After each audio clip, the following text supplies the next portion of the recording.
The Japanese master, Nanin, gave audience to a professor of philosophy.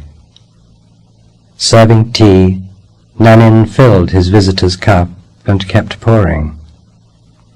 The professor watched the overflow until he could restrain himself no longer. "Stop! The cup is overfull. No more will go in." Nanin said, "Like this cup, you are full of your own opinions and speculations.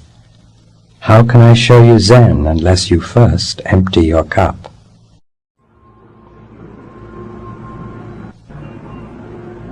You have come even to a more dangerous person than non-in. Because empty cup won't do. The cup has to be broken completely. Even empty, if you are there, then you are full. Even emptiness fills you. If you feel that you are empty, you are not empty at all. You are there. Only the name has changed. Now you call yourself emptiness. The cup won't do at all. It has to be broken completely. Only when you are not, the tea can be poured into you. Only when you are not, there is no need really to pour the tea into you. When you are not, the whole existence begins pouring. The whole existence becomes a sound from every dimension and every direction. When you are not, the divine is. The story is beautiful. It is bound to happen to a professor of philosophy. The story says a professor of philosophy came to non-in.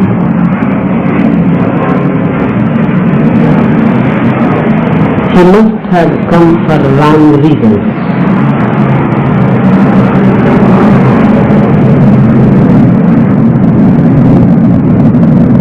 Because a professor of philosophy, as such, is always wrong. Philosophy means intellect, reasoning, thinking, argumentativeness. And this is the way to be wrong. Because you cannot be in love with existence if you are argumentative. Argument is the barrier. If you argue, you are closed. The whole existence closes to you. Then you are not open and the existence is not open to you. When you argue, you assert. Assertion is violence, aggression. And the truth cannot be known by aggressive mind. The truth cannot be discovered by violence. You can come to know the truth only when you are in love. But love never argues. There is no argument in love because there is no aggression. And remember, that man was not only a professor of philosophy, you are also the same. Every man carries his own philosophy. And every man in his own way is a professor because you profess your ideas. You believe in them. You have opinions, concepts. And because of opinions and concepts, your eyes are dull. They cannot see. Your mind is stupid. It cannot know. Ideas create stupidity. Because the more the ideas are there, the more mind is burdened. And how a burdened mind can know? No, the ideas are there. It is just like dust which has gathered on a mirror. How the mirror can mirror, how the mirror can reflect. Your intelligence is just covered by opinions, the dust. And everyone who is opinionated is bound to be stupid and dull. That's why professors of philosophy are almost always stupid. They know too much to know at all. They are too much burdened. They cannot fly in the sky. They can't have wings. And they are so much in the mind, they can't have roots in the earth. They are not grounded in the earth, and they are not free to fly into the sky. And remember, you all are the same. There may be differences of quantity, but every mind is qualitatively the same, because mind thinks, argues, collects and gathers knowledge and becomes dull. Only children are intelligent. And if you can retain your childhood, continuously, if you reclaim your childhood, you will remain innocent and intelligent. If you gather dust, childhood is lost, innocence is no more, the mind has become dull and stupid. Now you can have philosophies. More philosophy you have, more you are far away from the divine. A religious mind is a non-philosophical mind. A religious mind is an innocent, intelligent mind. The mirror is clear. The dust has not been gathered. And every day a continuous cleansing goes on. That's what I call meditation. This professor of philosophy came to know him. He must have come for wrong reasons. He must have come to receive some answers. Those people who are filled with questions are always in search of answers, and knowing cannot give an answer. It is foolish to be concerned with questions and answers. Knowing can give you a new mind. Knowing can give you a new being. Knowing can give you a new existence in which no questions arise. But knowing is not interested to answer any particular question. He is not interested in giving you answers. Neither am I. You must have come with many questions. Bound to be so. Because mind gives birth to questions. Mind is a question-creating mechanism. Feed anything into it, out comes a question, and many questions follow. Give an answer to it, immediately it converts it into many questions. You are here filled with many questions, your cup is already full. No need for Nanim to pour any tea into it. You are already overflowing.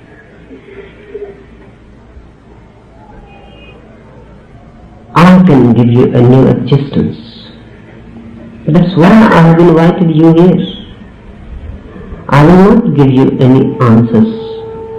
All questions, all answers are useless. Just a wastage of energy. But I can transform you, and that is the only answer. And that one answer solves all questions. Philosophy has many questions, many answers, millions. Religion has only one answer. Whatsoever the question, the answer remains the same. Buddha used to say, you test seawater from anywhere, the taste remains the same. The saltiness of it. Whatsoever you ask is really irrelevant. I will answer the same, because I have got only one answer. But that one answer is like a master key. It opens all doors. It is not concerned with any particular lock. Any lock, and the key opens it. Religion has only one answer, and that answer is meditation. And meditation means how to empty yourself.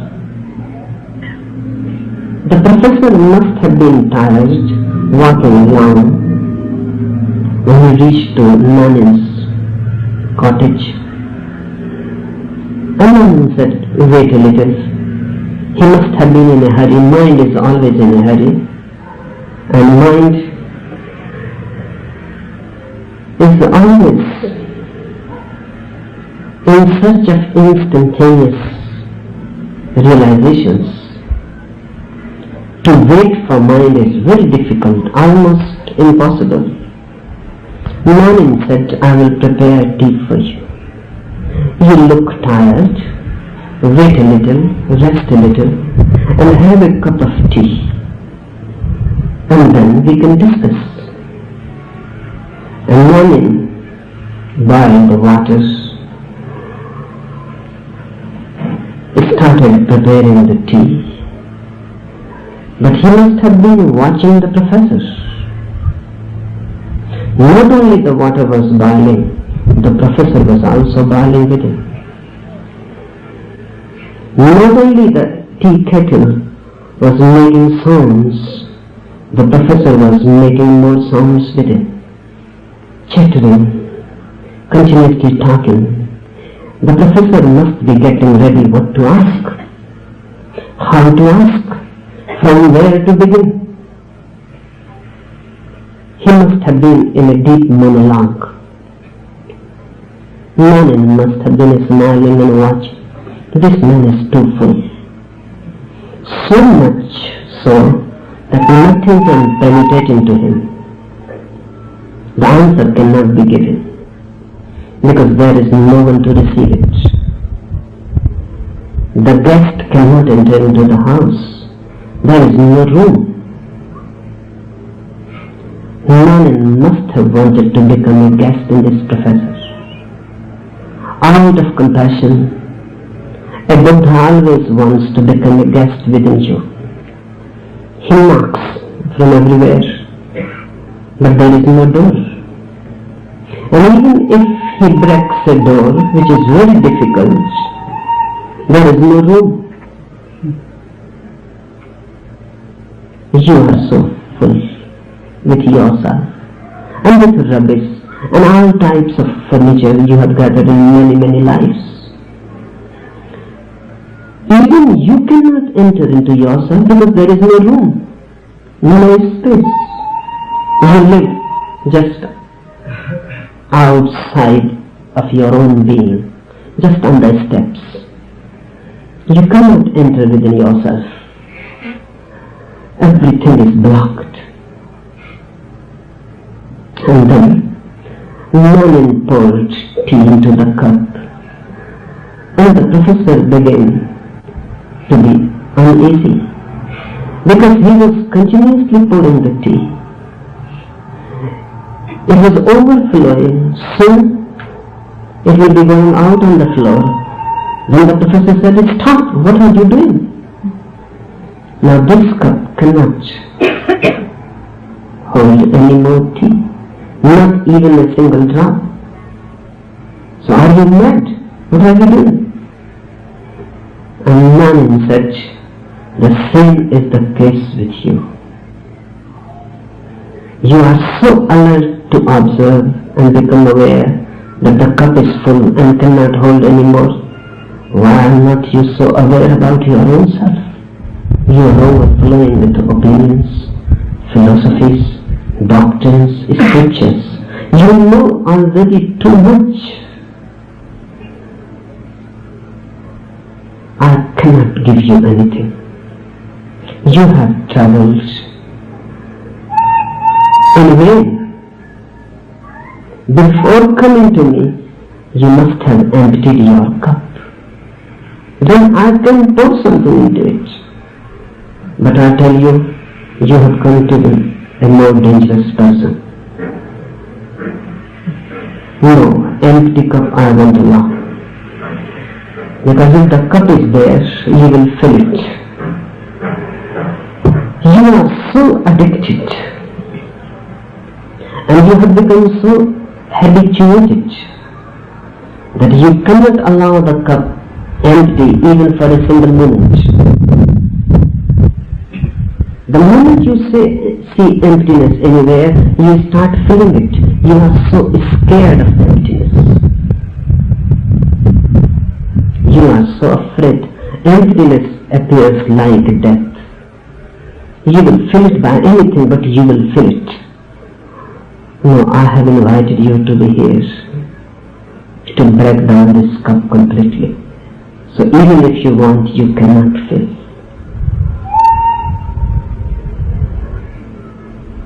Emptiness means there is no cup left. All the walls have disappeared. The bottom has fallen down. You have become an abyss. And then I can pour myself onto you. Much is possible if you allow. But to allow is arduous. Because to allow, you will have to surrender. Emptiness means surrender. None was saying to that professor that go down, surrender, empty your head, I am ready to pour. And that professor has not even asked the question. And none has given the answer. Because really there is no need to ask the question remains the same. You ask me or not, I know what is the question. So many of you are here, but I know the question because deep down the question is one, the anxiety, the anguish, the meaninglessness, the futility of our life, not knowing who you are, but you are filled. Allow me to break this cup. This camp is going to be a destruction, a death. If you are ready to be destroyed, something new will come out of it. Every destruction can become a creative birth. If you are ready to die, you can have a new life. You can be reborn. I am here just to be a midwife. That's what Socrates used to say, that a master is just a midwife. I can help. I can protect. I can guide. That's all. The actual phenomena, the transformation is going to happen to you. Suffering will be there because no birth is possible without suffering. Much anguish will come up because you have accumulated it and it has to be thrown. A deep cleansing and catharsis will be needed. Birth is just like death. But the suffering is worth taking. out of the darkness of suffering, a new morning arises, a new sun arises. And the dawn is not very far when you feel darkness too much. When suffering is unbearable, bliss is very near. So don't try to escape from suffering. That is the point where you can miss. Don't try to avoid it. Pass through it. Don't try to find some way which goes roundabout. No, that won't do. Pass through it. Suffering will burn you, destroy you, but really you cannot be destroyed. All that can be destroyed is just the rubbish that you have gathered. All that can be destroyed is something that is not you.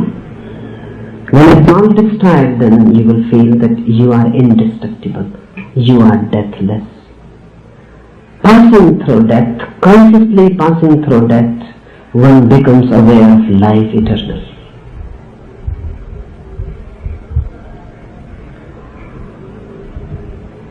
These few days you will be here with me. Many things are possible. But the first step to remember is pass through suffering. Many times I create suffering for you.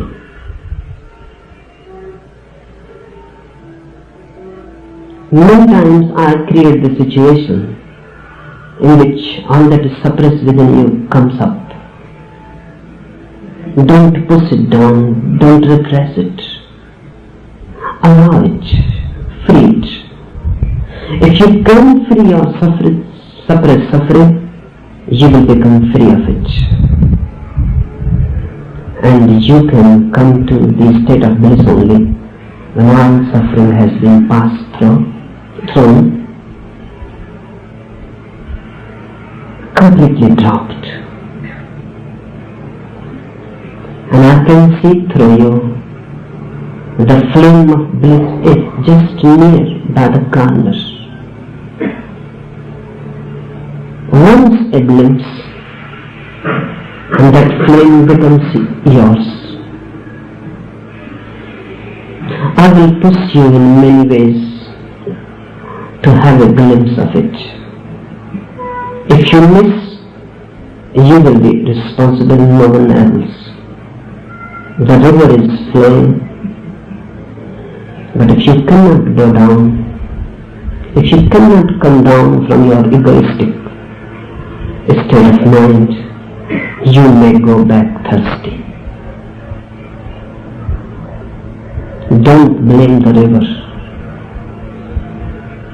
The river was there, but you were paralyzed by your ego. That's what Manin says, empty the cup, that means empty the mind. Ego is there, overflowing. And when ego is overflowing, nothing can be done. The whole existence around you, but nothing can be done. All around the divine, surrounded, but nothing can be done. From nowhere the divine can penetrate you.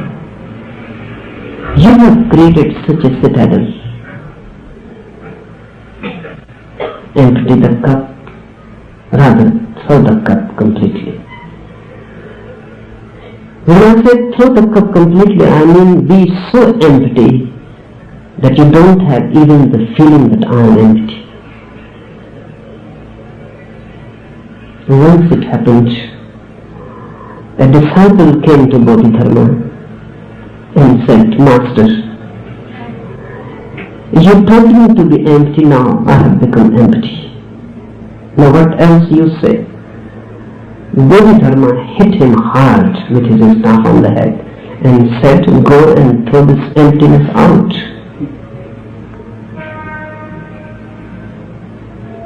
Because if you say I am empty, the I am is there and the I cannot be empty. So emptiness cannot be claimed. No one can say I am empty. No Just like no one can say, I am humble. If you say, I am humble, you are not. Who claims this humility? Humbleness cannot be claimed. If you are humble, but you cannot say. Not only cannot say, you cannot feel that you are humble, because the very feeling will be birth to the ego again. Be empty, but don't think that you are empty. Otherwise, you have deceived yourself.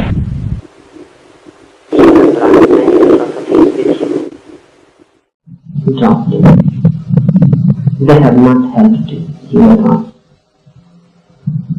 They have not done anything for you. It is time enough, right time. Drop them. Wholesale, not in parts, not in fragments. For these few days you will be here with me. Just be without any thinking. I know it is difficult, but still I say it is possible. And once you know the knack of it, you will laugh of the whole absurdity of the mind that you were carrying so long. It is just like I have heard about a man who was traveling in a train for the first time, a villager. He was carrying his luggage on his head, thinking that putting it down will be too much for the train to carry. And I have paid only for my own self. I have purchased the ticket, but I have not paid for the luggage. So he was carrying the luggage on his head. The train is carrying him and his luggage. Whether he carries it on his head or puts it down makes no difference for the train. Your mind is an unnecessary luggage. It makes no difference to this existence that is carrying you. You are unnecessarily burdened. I said drop it. The trees exist without the mind and exist more beautifully than any human being. The birds exist without the mind and exist in a more ecstatic state than any human being. Look at the children, which are still not civilized, which are still wild. They exist without the mind. And even a Jesus or a Buddha will feel jealous of their innocence. There is no need for this mind. The whole world is going on and on without it. Why you are carrying it? Just thinking that it will be too much for the God, too much for existence. Once you can put it down even for a single minute, your whole existence will be transformed. You will enter into a new dimension, the dimension of weightlessness. And that's what I am going to give you. Wings into the sky, into the heaven. Weightlessness gives you those wings, and roots into the earth. A groundedness, a centering. This earth and that heaven, both are two parts of the whole. In this life, your so-called ordinary life, you must be rooted and in your inner space into the spiritual life. You must be weightless and flying and flowing, floating. Roots and wings I can give to you if you allow, because I am only a midwife. I cannot force the child out of you. And a forced child will be ugly, and the first child may die. Just allow me. The child is there. You are already pregnant. Everybody is pregnant with God. The child is there, and you have carried already too much. Long before the period of 9 months has passed, that may be the root cause of your anguish, that you are carrying something in the womb which needs birth, which needs to come out, which needs to be born. Think of a woman, a mother, carrying a child. After the 9th month, then it becomes more and more burdensome. And if the birth is not going to happen, the mother will die, because it will be too much to bear. That may be the reason why you are so much in anxiety, anguish, tension. Something needs to be born out of you. Something needs to be created out of your womb. I can help. This Samadhi Sadhana Sivir, this camp for inner ecstasy and enlightenment is going just to be a help for you, so that which you have carried like a seed up to now can come out of your soil and become a alive thing, a live plant. But the basic thing will be, if you want to be with me, you cannot be with your mind. Both cannot happen simultaneously. Whenever you are with your mind, you are not with me. Whenever the mind is not there, you are with me. And I can work only if you are with me. Empty the cup, throw the cup completely, destroy it. This camp is going to be in many ways different. This night, I start a completely new phase of my work. You are fortunate enough to be here, because you will be witness of a new type of inner work. I must explain to you, because tomorrow morning the journey starts.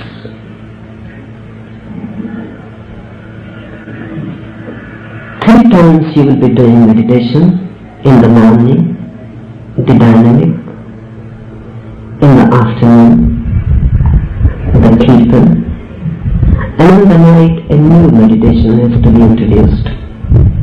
Sufi Darwish dancing. All these three meditations are fragments of one whole. The first meditation which you will be doing in the morning is related with the rising sun. It is a morning meditation. When the sleep is broken, the whole nature becomes alive. The night has gone. The darkness is no more. The sun is coming up. Everything becomes conscious and alert. So this first meditation is a meditation in which you have to be continuously alert, conscious, aware.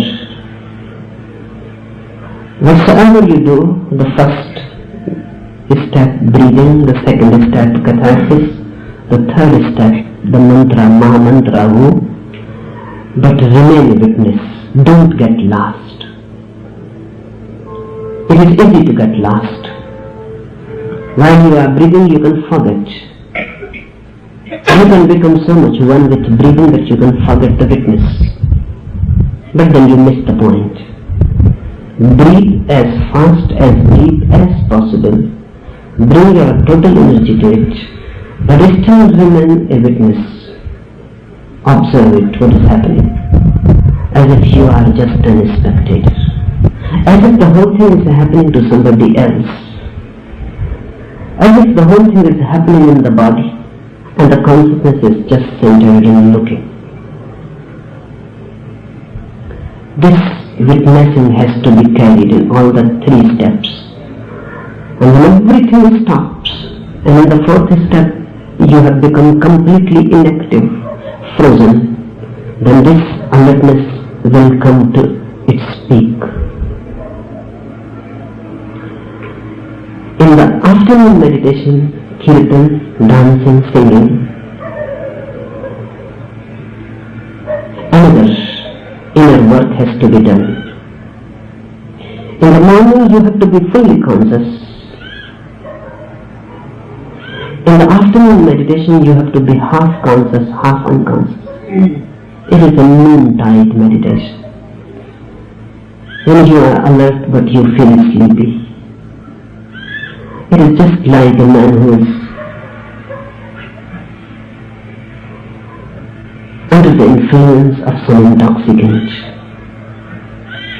walks but cannot walk rightly, knows where he is going, but everything is dim. He is conscious and not conscious. He knows he has taken alcohol. He knows his feet are wavering, but he knows. Half asleep, half awake. So in the afternoon meditation, remember this. Act as if you are intoxicated.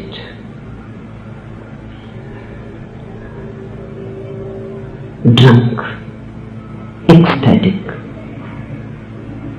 Sometimes you will forget yourself completely like a drunkard. Sometimes you will remember. But don't try to be conscious just like the morning. No. Move with the day. Half in the morning. Then you are in tune with the nature. In the night, just the opposite than the morning. Be completely unconscious. Don't bother at all. The night has come, the sun has set. Now everything is moving into unconsciousness. Move into unconsciousness. This whirling, Sufi whirling, is one of the most ancient techniques. One of the most forceful. It is so deep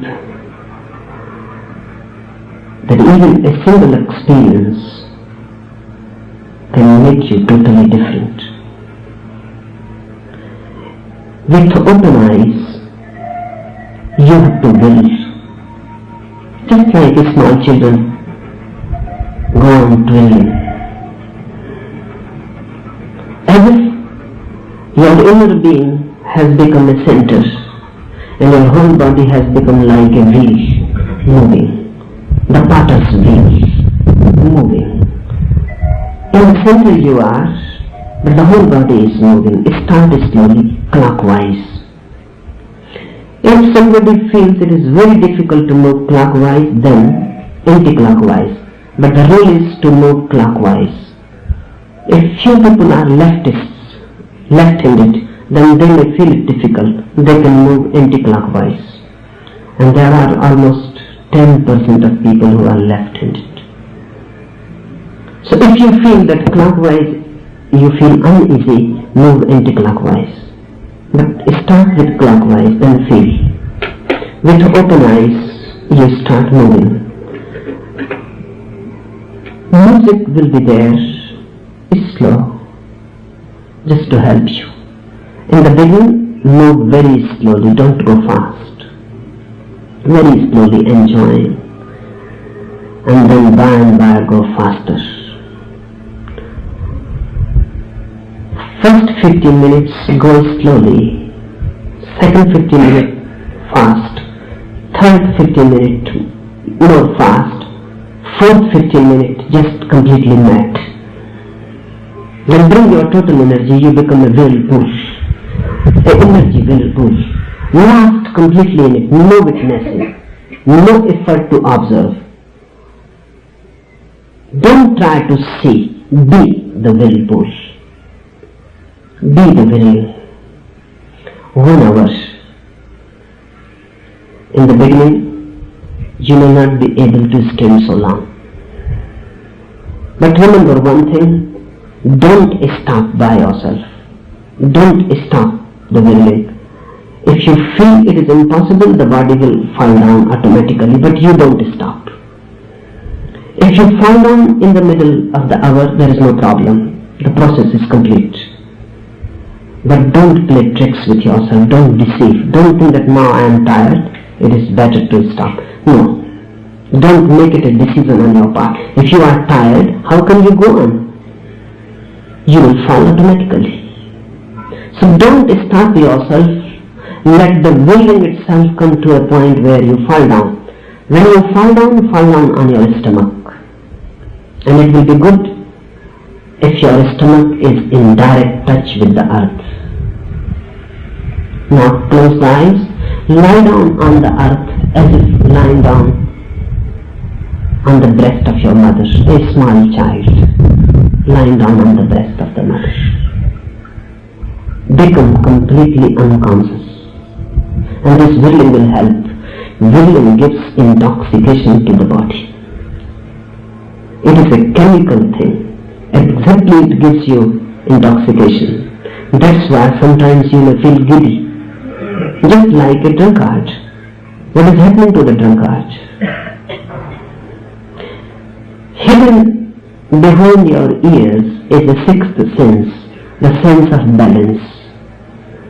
When you take any drink, any alcoholic thing, any intoxicant drug, it goes directly to the seat of balance in the ear and disturbs it. That's why a drunkard cannot walk, feels dizzy. The same happens in whirling.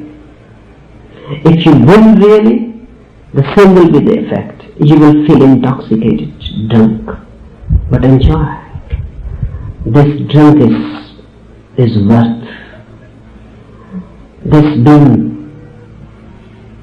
in a drunk state is what Sufis have been calling ecstasy, masti. In the beginning you may feel giddy. In the beginning sometimes you may feel nausea. But within 2-3 days these feelings will disappear. And by the 4th day you will feel a new energy in you that you have never known before. Then giddiness will disappear. Just a smooth feeling of drunkenness will be there. So don't try to be alert what is happening. Let it happen and become one with the happening.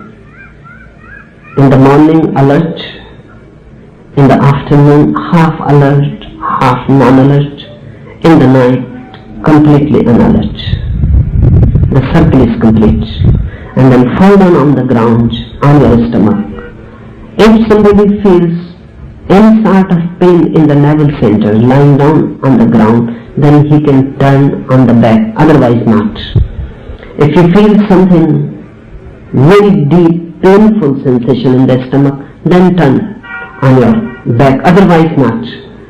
The navel in contact with the earth will give you such a blissful feeling, just the same as once you had but you have forgotten when you were a child lying down on your mother's breast, completely unaware of any worry, any anxiety, so one with the mother,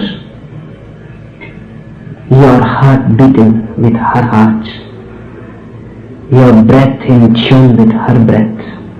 The same will happen with the earth, because earth is the mother.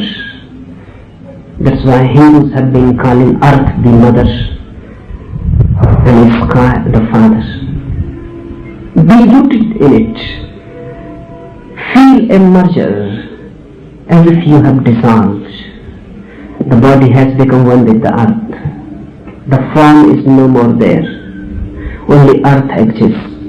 you are not there. This is what I mean when I say break the cup completely. Forget that you are, the earth is, and dissolve in it. 1 hour whirling, the music will continue. Many will fall before the hour, but everybody has to fall by the time the music stops. So if you feel that you are still not in the state of falling, then go faster and faster. After 45 minutes, you go completely mad. So by the time the hour is complete, you have fallen. And the feeling of falling is beautiful. So don't manipulate it. Fall. And when you have fallen, then turn on your stomach.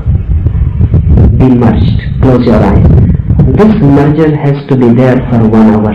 So the night meditation will be of 2 hours, from 7 to 9. Don't eat anything before it. At 9, the suggestion will be given that come out of this deep drunkenness, this ecstasy. Even out of it, you may not be able to walk rightly, but don't be disturbed. Enjoy it. Then take your food and go to sleep.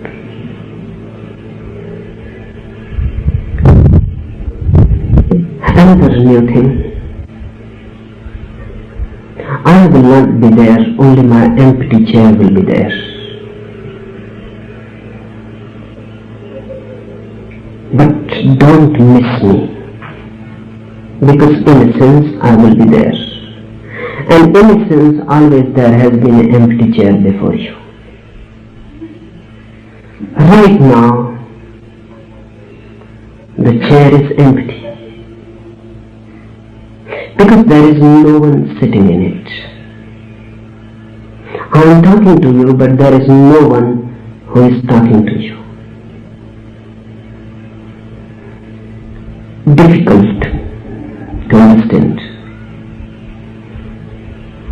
When the ego disappears, processes can continue, talking can continue, sitting and walking and eating can continue, but the center has disappeared. Even now the chair is empty. But I was always with you up to now in all the camps, because you were not ready. Now I feel you are ready, and you must be helped to get more ready, to work with my absence. Because feeling that I am there, you may feel a certain enthusiasm which is false. Just feeling that I am present, you may do things which you never wanted to do. Just under my impression, you may exert more. That is not of much help.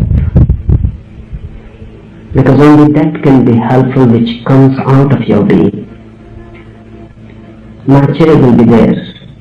I will be watching you. But you feel completely free. And don't think that I am not there, because that may depress you. And then that depression will destroy your meditation. I will be there, and if you meditate rightly, whenever your meditation will be exactly tuned, you will see me. So that will be the criterion, whether you are really meditating or not. Many of you will be able to see me. More intensely than you can see me right now. And whenever you see me, you can be certain that things are happening in the right direction. So this will be the criterion. By the end of this camp, I hope 90% of you would have seen me. 10% may miss because of their minds. So if you see me, don't start thinking about it, what is happening. Don't start thinking whether it is an imagination or a projection or am I really there. Don't think, because if you think, immediately I will disappear. Because thinking will become a barrier. The dust will come on the mirror and there will be no reflection. Whenever the dust is not there, suddenly you will become aware of me more than you can be aware here right now. To be aware of the physical body is not much awareness. To be aware of the non-physical being is real awareness. And you must learn to work without me. You cannot be always here. You will have to go far away. You cannot hang around me forever. You have other works to do. From different countries all over the world you have come. You will have to go. Few days you will be here with me. But if you become addicted to my physical presence, then rather being a help, it may become a disturbance, because then when you go away, you miss me. Your meditation should be such here that it can happen without my presence. Then wherever you go, the meditation will not be in any way affected. And this too has to be remembered, that I cannot be always in this physical body with you. One day or the other, the physical vehicle has to be dropped. My work is complete as far as I am concerned. If I am carrying this physical vehicle, it is just for you. Someday it has to be dropped. Before it happens, you must be ready to work in my absence or in my non-physical presence, which means the same. And once you can feel in my absence, you are free of me. And then even if I am not here in this body, the contact will not be lost. It always happens when the Buddha is there, his physical presence becomes so meaningful. And when he dies, everything is shattered. Even a disciple like Ananda, his most intimate disciple, started crying and weeping when Buddha said, "No, I have to leave this body." For 40 years Ananda was with Buddha, 24 hours, just like a shadow. He started crying and weeping like a child. Suddenly he has become an orphan. Buddha asked, "What are you doing?" Ananda said, "It will be impossible now for me to grow. I couldn't grow when you were there. So how can I grow now? It may be now millions of lives that I come across a Buddha again. So I am lost." Buddha said that my understanding is different, Anand. When I am not there, you may become enlightened immediately. Because this has been my feeling that you have become too much attached to me, and that attachment is working like a block. You have become too much attached to me. That very attachment is working like a barrier. And this happened, as Buddha said, the day Buddha died, Ananda became enlightened. There was nothing to cling now. But why wait? When I die, then you become enlightened. Why wait? My chair can be empty. You can feel my absence. And remember, only when you can feel my absence, you can feel my presence. If you cannot see me while my physical vehicle is not there, you have not seen me at all. This is my promise. I will be there in the empty chair. The empty chair will not be really empty. So behave The chair will not move. But it is better that you learn to be in contact with my non-physical being. That's a deeper, more intimate touch and contact. That's why I say a new phase of my work starts with this camp. And I am calling it a Samadhi Sadhana Sivir. It is not only meditation, it is absolute ecstasy that I am going to teach to you. It is not only the first step, it is the last. Only no mind on your part is needed. And everything is ready. Just be alert not to think much. The remaining time between these three meditations, remain more and more silent. Don't talk. If you want to do something, laugh, dance, do something intense and physical, but not mental. Go for a long walk. Do jogging in the ground. Jump under the sun. Lie down on the earth. Look at the sky. Enjoy. But don't allow the mind to function much. Laugh, cry, weep, but don't think. These three meditations and the time between these, if you can be without thinking, after 3-4 days, you will feel suddenly a burden has disappeared. The heart has become light, the body weightless, and you are ready to take a jump into the unknown.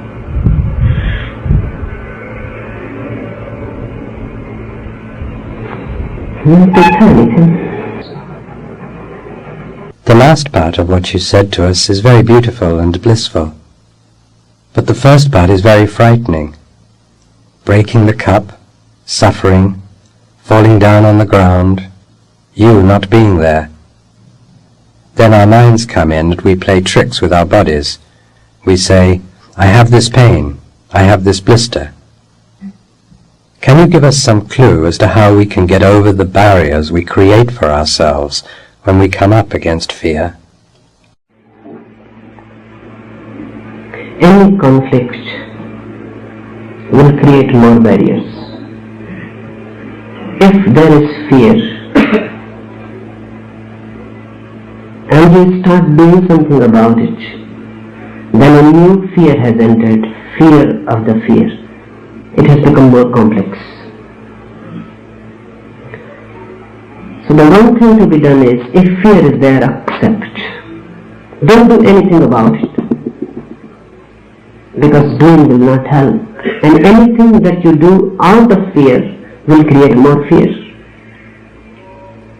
Anything that you do out of confusion will add more to confusion. So the only thing that can be done, don't do anything if fear is there. Note it down that fear is there and accept it. What you can do? Nothing can be done. Fear is there. See.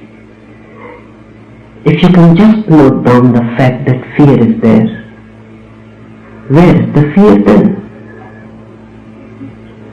You have accepted it. It has dissolved. Acceptance dissolves.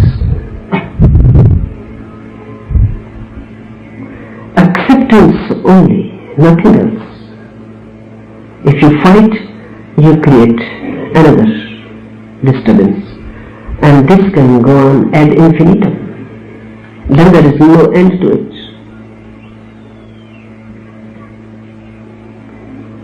People come to me and they say that we are very afraid.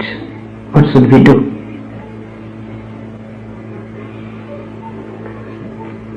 If I give them something to do, they will do.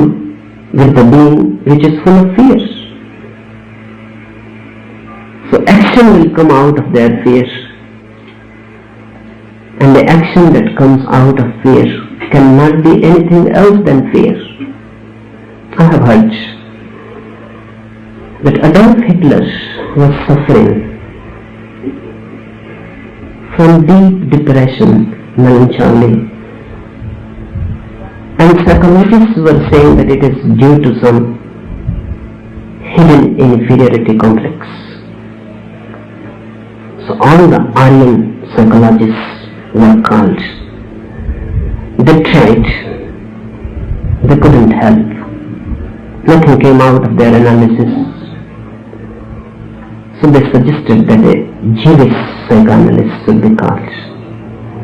Hitler was not ready in the beginning to call a Jew, but seeing no way out of it, he had to yield. A great Jew psychoanalyst was called. He analyzed, penetrated deep into Hitler's mind, dreams, and then he suggested that nothing much is a problem. You simply repeat one thing continuously, that I am important, I am significant, I am indispensable. Let it be the mantra. Night, day, whenever you remember, repeat, I am important, I am significant, I am indispensable. Hitler said, stop, you are giving me a bad advice. The psychoanalyst couldn't understand. He said, what do you mean? Why? You call this a bad advice? Hitler said, because whatsoever I say, I am such a liar, I cannot believe it. I am such a liar. So whatsoever I say, I cannot believe it. If you say, repeat, I am indispensable, I know that this is a lie. I am saying, I am a liar. Out of lies, if you repeat something, it will become a lie. Out of fear, if you do something, it will become again a fear. Out of hate, if you try to love, that love will be just a hidden hate. It cannot be anything else. You are full of hate, go to the preachers and they will say, try to love. They are talking nonsense. Because a person who is full of hate, how can he try to love? If he tries to love, this love will come out of hatred. It will be poisoned already. Poisoned from the very source. And this is what is the misery of all preachers. Gandhi says to people who are violent, try to be non-violent. Then their non-violence comes out of violence. So their non-violence is just a facet. Just a face to show. Deep down, they are boiling with violence.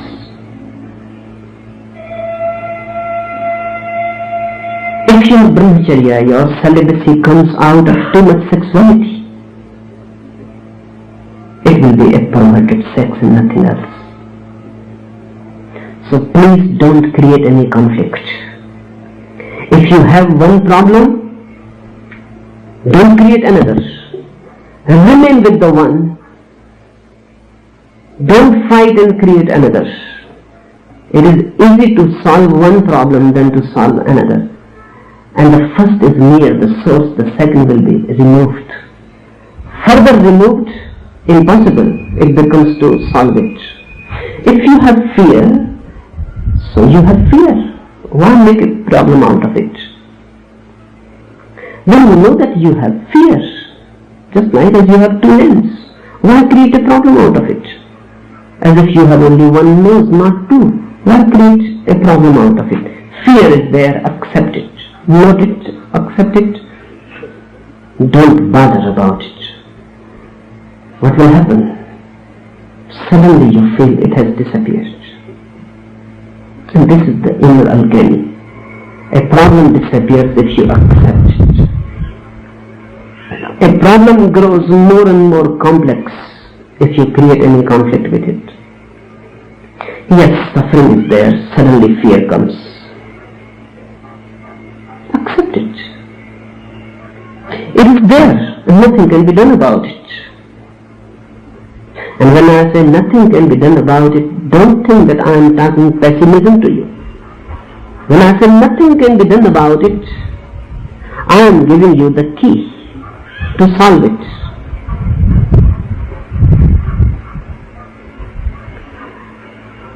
Suffering is there, it is part of life and part of growth. Nothing is bad in it. Suffering becomes evil only when it is simply destructive and not creative at all. Suffering becomes bad only when you suffer and nothing is gained out of it. But I am telling you that the divine can be gained through suffering, then it becomes creative. Darkness is beautiful if the dawn is coming near out of it. Darkness is dangerous if it is endless, leads to no dawn, simply continues and continues, and you go on moving in a rut, in a vicious circle. This is what is happening to you. Just to escape from one suffering, you create another. Then to escape from another, and this goes on and on.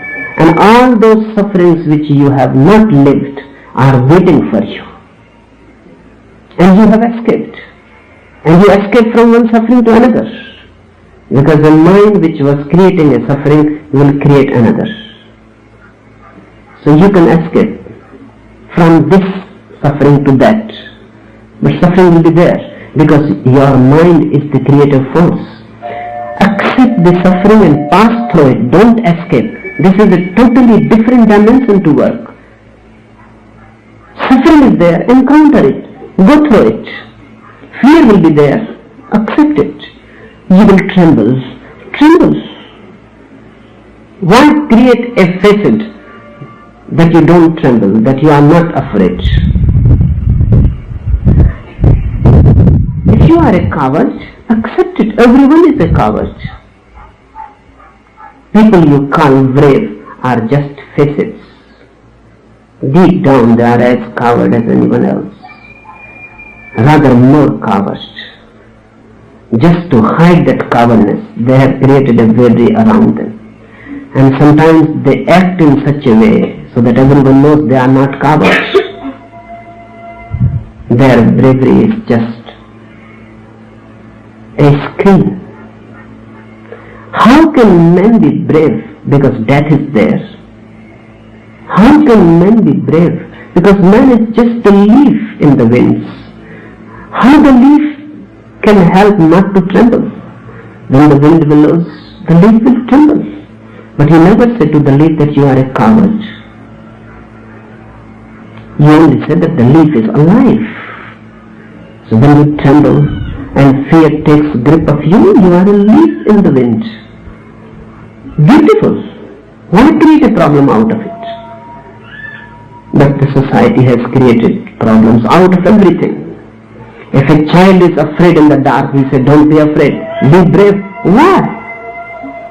The child is innocent and naturally feels fear in the dark.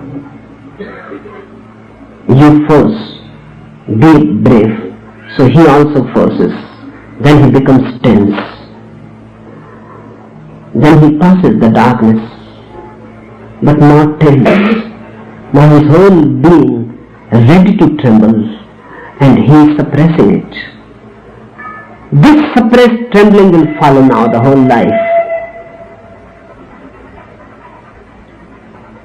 It was good to tremble in darkness, nothing was wrong. It was good to cry and run, nothing was wrong. And the child would have come out of darkness more experienced, more knowing.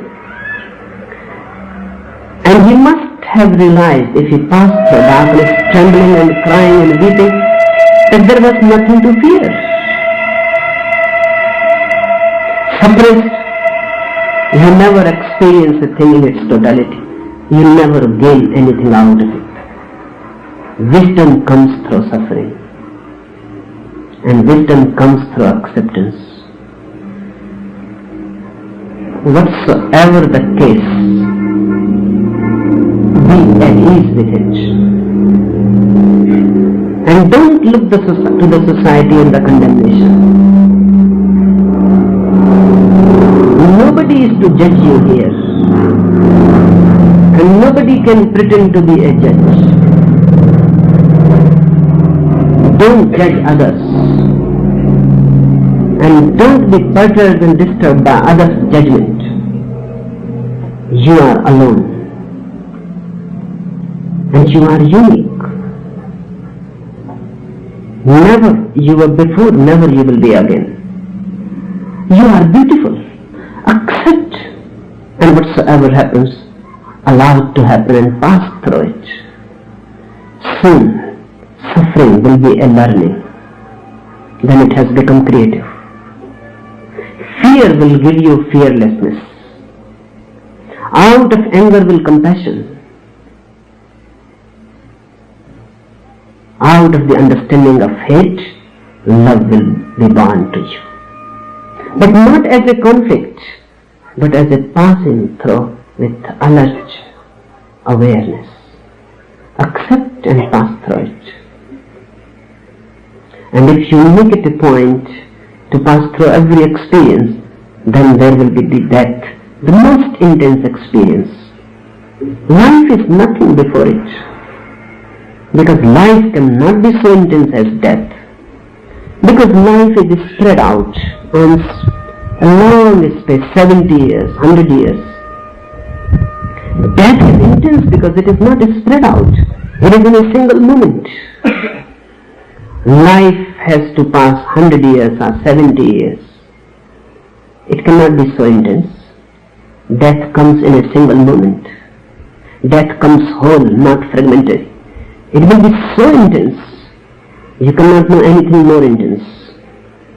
But if afraid, before death comes, you have escaped. You have become unconscious because of the fears. And you have missed one golden opportunity, the golden gate. If the whole life you have been accepting things, when death comes, patiently, passively, you will accept and enter into it without any effort to escape. If you can enter death passively, silently, without any effort, death disappears. Krishna, Christ, Buddha, Mahavir, when they say, you are deathless, they are not talking about a doctrine. They are talking about their own experience. And this can happen in this camp here also, because samadhi is death. Dhyan is death. Meditation is death. Many times there will be moments when you will feel suddenly you are dying. Don't escape. Allow it to happen. If you allow it to happen, death has gone. Death is no more there. And the inner flame, beginningless, endless, has come into being. It has always been there. Now you can feel it. So this should be the sutra. Fears, hate, jealousy, anything whatsoever. Don't create a problem out of it. Accept it, allow it, pass through it. And you will defeat all suffering, all death. And you will become a Jina, a victorious one. Anything else? When you talk about our having to suffer, you tell us to be joyful at the same time. Trying to compromise these two things seems difficult. When I say suffer joyfully, it looks paradoxical. And then your mind starts thinking how to compromise both, because to you they are contradictory. They are not. They only appear contradictory. You can enjoy suffering.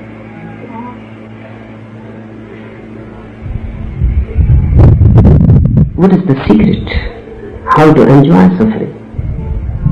If you don't escape, the first thing, if you allow the suffering to be there, you are ready to face it. You are not trying somehow to forget it.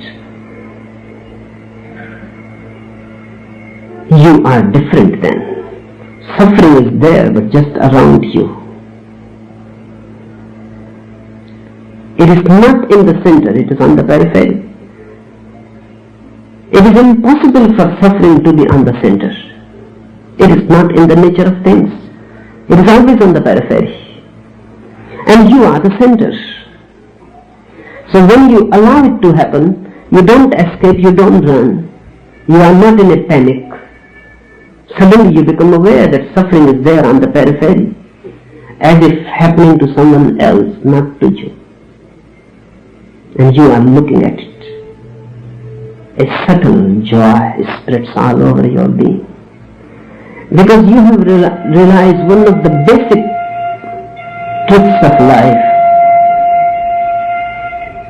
that you are bliss and not suffering. So when I say enjoy it, I don't mean that become a masochist. I don't mean that create suffering for yourself and enjoy it. I don't mean that go and fall down from a cliff, have fractures and then enjoy it. No. There are people of that time, and many of them have become ascetics, tapasvis, and they are creating suffering for themselves. They are masochists. They are ill. They are very dangerous people. They wanted to make others suffer, but they were not so courageous. They wanted to kill others, be violent with others, cripple others, but they were not so courageous. So their whole violence has turned within. Now they are crippling themselves, torturing themselves, and enjoying it. I am not saying be a masochist. I am simply saying suffering is there. You need not seek for it. Enough suffering is already there. You need not go in search. Suffering is already there. Life, by its very nature, creates suffering. Illness is there, death is there, body is there. By their very nature, suffering is created. See it. Look at it. With a very dispassionate eye, look at it. What it is. What is happening. Don't escape. Immediately the mind says escape from here. Don't look at it. But if you escape, then you cannot be blissful. Next time you fall ill and the doctor suggests to remain on the bed, take it as a blessing. Close your eyes and rest on the bed and just look at the illness. Watch it, what it is. Don't try to analyze it. Don't go into theories. Just watch it, what it is. The whole body tired, feverish. Watch it. Suddenly you will feel surrounded by a fever. There is a very cool point within you. The fever cannot touch it, cannot influence it. The whole body may be burning, but that cool point cannot be touched. I have heard about one Zen nun She died. But before she died, she asked her disciples that what do you suggest? How should I die? It is an old tradition in Zen that masters ask because they can die consciously, so they can ask, and they are so playful even about death, so humorous about it, joking, laughing. They enjoy devising methods how to die. So disciples suggest that Master, this will be good if you die standing on your head. Or someone suggests that walking, because we have never seen anybody dying walking. So this Zen nun asked, what do you suggest? So they said, it will be good that we will prepare the fire, you sit in it and die meditating. She said, this is beautiful. I never heard before. So they prepared a funeral pyre. The nun made herself comfortable in it, sat in a Buddha posture, and then they put fire. Flames started. One man from the crowd asked, how it feels there? It is so hot that I cannot even come nearer to ask you. That's why I am shouting. How it feels there? The nun laughed and said, only a fool can ask such a question. How it feels there? There it always feels cool. Perfectly cool. She is talking of her inner being, the center. There it is always cool and only a foolish person can ask it. Why she says that only a foolish person can ask it? It is obvious, because a person who is ready to sit in the fires, meditating, and then the fire is burnt, and she is sitting silently, obviously it shows that this person must have achieved the innermost cool point which cannot be disturbed by any fire. Otherwise it is not possible.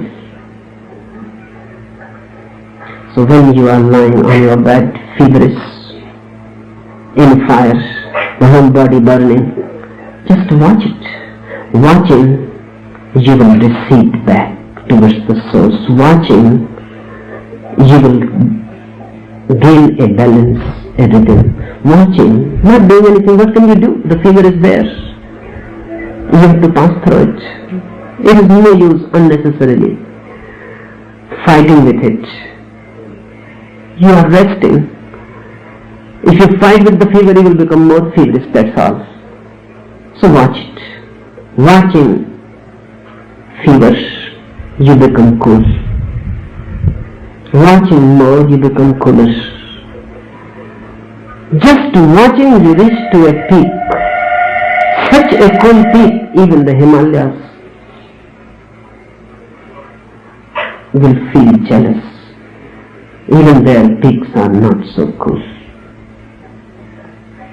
And this is the Gauri Shankar, the Everest within. And when you feel that the fever has disappeared, it has been never there really, only in the body, very, very far away, and just between you and your body. Infinite space, I say. Unbridgeable gap exists between you and your body, and all suffering exists on the periphery. Hindus say it is dream, because the distance is so vast. Unbridgeable. It is just like a dream happening somewhere else, not happening to you, in some other world, on some other planet. When you watch suffering, suddenly you are not the sufferer, and you start enjoying. Through suffering, you become aware of the opposite poles, the blissful inner being. So when I say enjoy, I say watch, return to the source, get centered, then suddenly there is no agony, only ecstasy exists. Those who are on the periphery, they exist in agony, for them no ecstasy. Those who have come to their centers, no agony exists for them only ecstasy. And when I say, break the cup, it is breaking the periphery. And when I say be totally empty, it is coming back to the original source. Because through emptiness we are born, into emptiness we return. Emptiness is the world, really, which is better than to use God. Because with God we start feeling some person. So Buddha never uses God, he always uses sunyata, emptiness, nothingness. In the center you are a non-being, nothingness, just a vast space, eternally cool, silent, blissful. So when I say enjoy, I mean watch and you will enjoy. When I say enjoy, I mean don't escape.